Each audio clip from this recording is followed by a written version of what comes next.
Schadenfreude? Everybody must have screamed, ah! He's a sung hero. A little pushy. Are you back from listening to Stairway to Heaven twice? Now, those are just words I looked up on the internet. Unreasonable Down, a podcast about West Virginia University basketball, starts now. That Oklahoma game feels like a long time ago, doesn't it? Hello, back in West Virginia from the studio in Nitro. This is Unreasonable Down. It's a podcast about West Virginia University basketball, part of the Basketball Podcast Network. I'm Josh Witt. This is episode 26, Baylor Bears and Jalen Bridges. He really has her number, you know? That guy in green, undefeated against his former team. Apparently, according to ESPN, hometown Fairmount, West Virginia. 79-67, West Virginia loses. It wasn't that close. Benches were emptied 2 minutes in, or with 2 minutes left. And you can chalk up this Texas two-step. I actually didn't hear a lot of Texas two-step, so I apologize for bringing that to the forefront. If you summarize what happened on this road trip, you would say that West Virginia has guards and the other teams have guards. It's how it works. Like some start three guards. Villanova used to start four guards. Shout out to Jay Wright. But you have guards and you have forwards and you have centers, right? And so West Virginia starts guards and then guys come up off the bench who are guards. And the other team does the same thing where they start guards and then they also have guys who are guards that come off the bench to replace the starting guards. So West Virginia's guards on this two-game Texas road trip have not fared as well as the opposing team's guards, period. And it's not even been close. I mean, Sir'Jabari Rice, he went off in Austin, and then LJ Cryer, he got 8 threes. Tonight, Baylor had, they had 14 threes, I believe, in total, and West Virginia did not, they did not have 14 threes. And so let me just give you just box score stuff for our guards. Eric Stevenson, 3 for 15 on this road trip. That is 20% shooting. Kedrian Johnson, 3 for 14. Now, he bumped heads with Flagler. There was a Rocky Balboa situation where his eyes swelling shut, but he goes 3 for 14 on this road trip. And so that is 21% shooting. A little bit better than Stevenson, but still not great. Seth Wilson, 2 for 8. That's 25%. So we're getting better. But again, even in baseball, 25%, not great. Not bad. Not bad in baseball. It's kind of bad in basketball. And then Joe Toussaint on this road trip, 3 for 13. And that is good for 23%. So, and then Kobe Johnson, he was 50%, but he did not play in the Baylor game, and he was 1 for 2 in the Texas game. So that, when you put all that together for the guards, and when you look at all that, nobody shot over 30% except for Kobe Johnson, and he didn't get to play in one of the games. And if I had to summarize what happened on this road trip, is that those guys played guards who were way better than them. Maybe not every game, but in these two games specifically, their guards were better than WVU's guards. And so you lose 2 games against top 15 opponents. One was really bad and one was kind of bad. The one tonight, West Virginia came out hot again, good defensive intensity, getting some turnovers, and then you lose the lead. And then also you don't make a field goal for what feels like forever.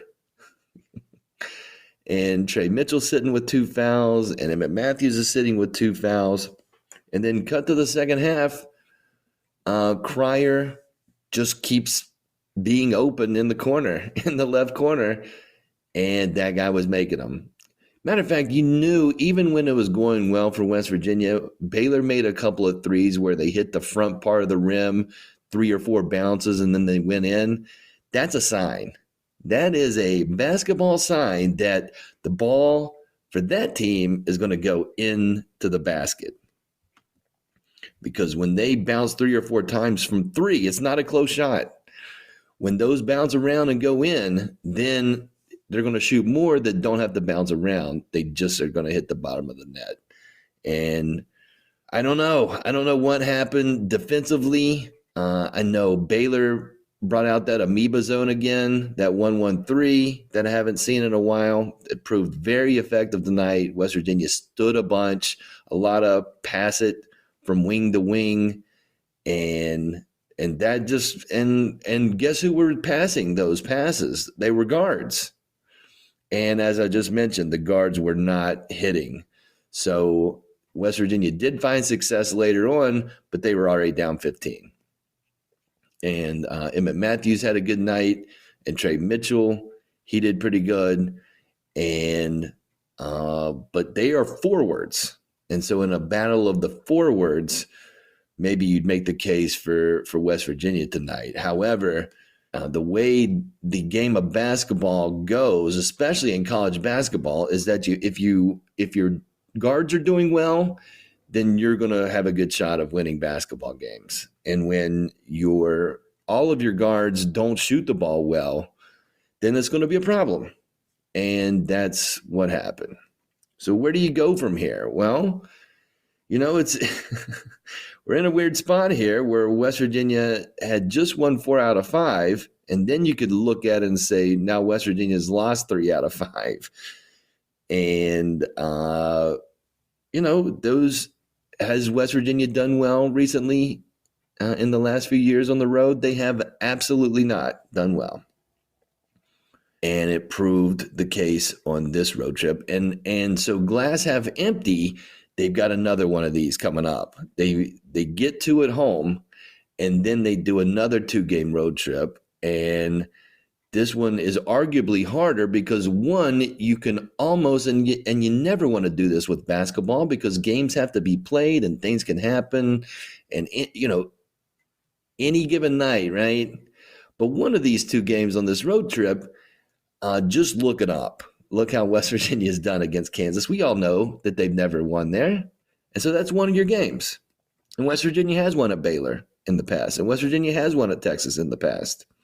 They have not won at Kansas ever, ever, ever. And maybe this is the year. But it probably isn't, with love and respect to the West Virginia University Mountaineers. And then they follow that up with a Monday game at Iowa State. And those teams are going to have things to play for. Texas lost tonight. Texas beat WVU by 34, go to Lubbock, and Texas Tech beats them. And so now there's let me look at the standings here. Now at the Big 12, you've got 2 teams that are 9-4, Texas and Baylor. Kansas is going to play later this week at Oklahoma State. They're actually playing tomorrow. If they win that, they'll be at 9-4. And then you have 3 teams at 7-5. So there are, depending on how those games go for those 7-5 teams, you have possibly 5 or 6 teams gunning for the regular season championship. And so Iowa State's going to be motivated, and they're going to be at home. So that's a problem. Glass half full, you have 3 home games. You get the next 2 at home. You get Texas Tech coming off of a win over Texas, which is a good spot for WVU, coming off a 2-game losing streak on the road, coming back home. get a little bit of rest after playing a Monday game to go to a Saturday game. And then you get a Monday game in Morgantown against Oklahoma State. And they're doing really good. They're on the upswing, Oklahoma State. So you've got those two games, and then you finish the season senior day against Kansas State.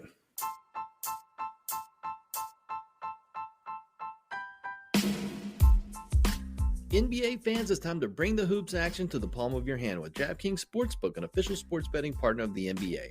This week, new customers can bet $5 and win $200 in bonus bets instantly. Plus, for a limited time, all new and existing customers can get a no-sweat same-game parlay every day.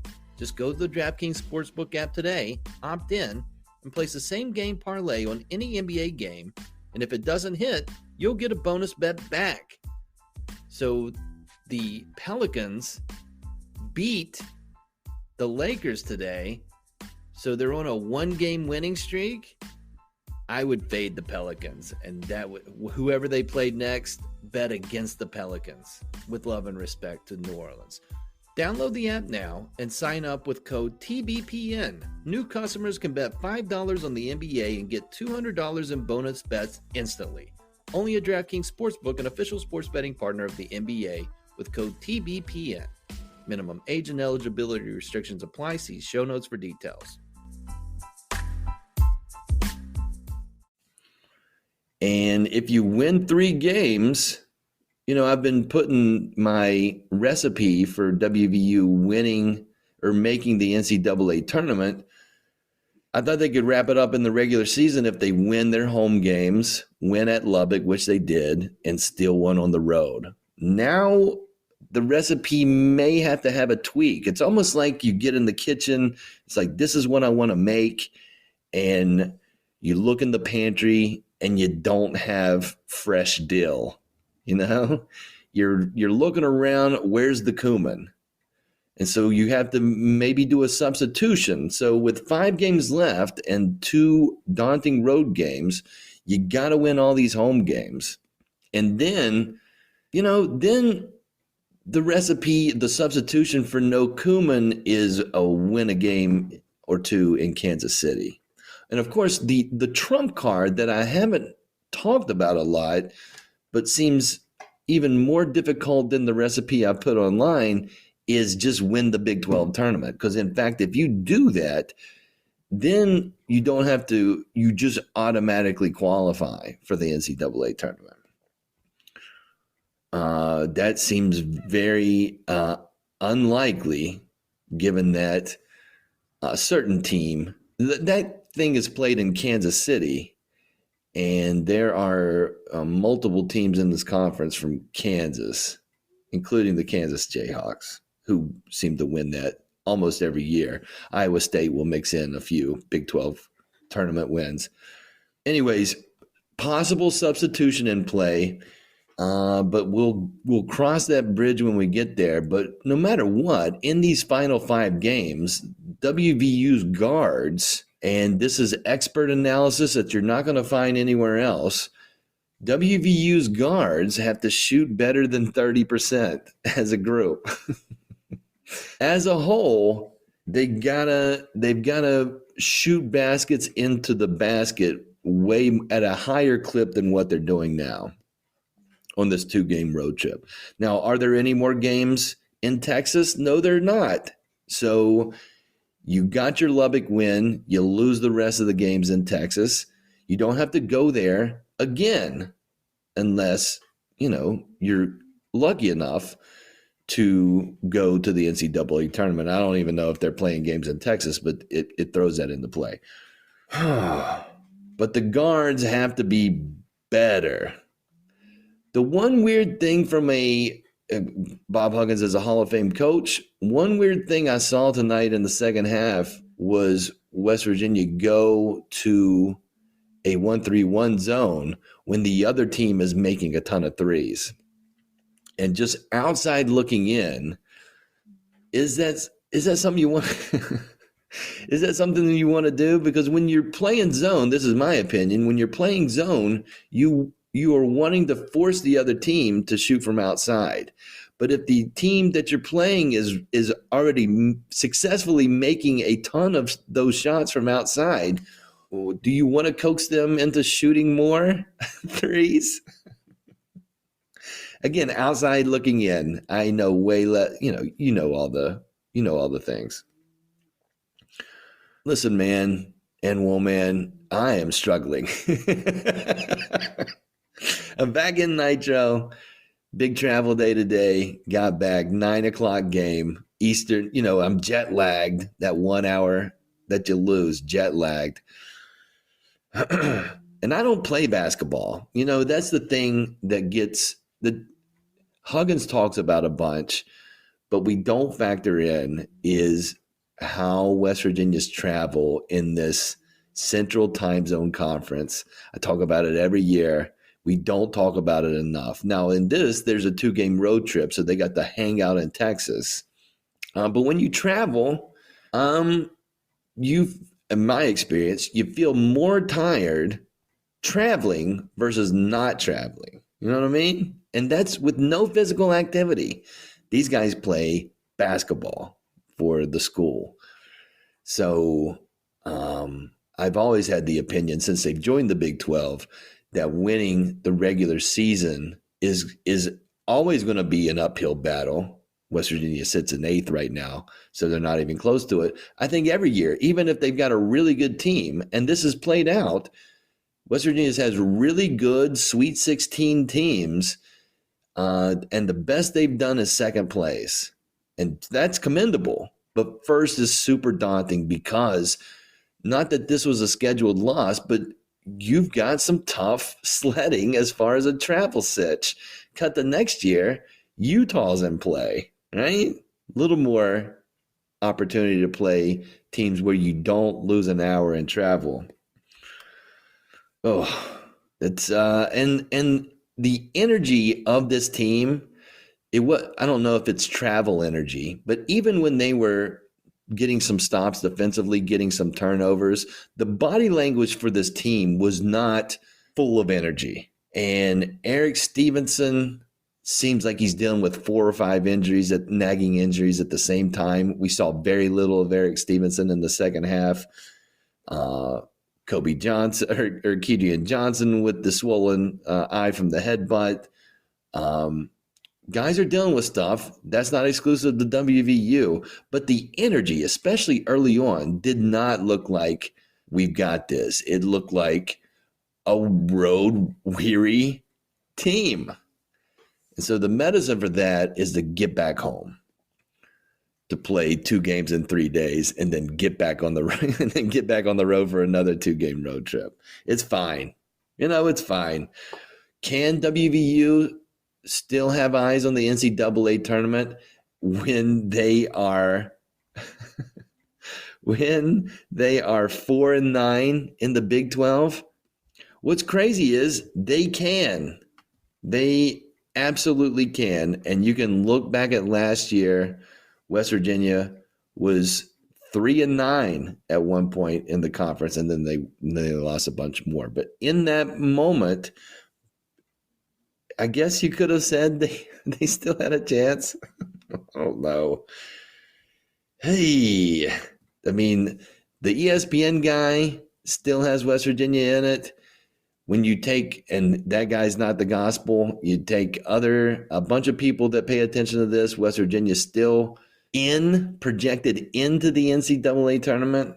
Computers, despite all of these losses, still like WVU's resume, and that does matter to the humans that are going to be in the room that's going to decide who gets to the NCAA tournament and who doesn't. But now WVU comes back home, and I don't really, as before, I don't want to explain why there's so many must-win games. when a must-win implies it's only if you don't win the must-win, then something bad happens because you must win. We're getting to West Virginia's 6th must-win game of the season, Saturday. And without looking at stats or looking at history, I would say the more must-win games you have outside of a single elimination tournament, the less good that is. Because it means that you've lost a bunch, Losses mean games following losses become must-wins. And so West Virginia finds ourselves at that point again.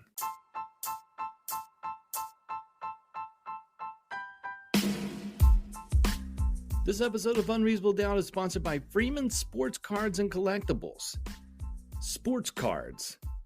There's two sides of those cards. There's the front and there's the back. The front has a picture of a sports star. The back maybe has some stats, maybe has a signature. Who could say?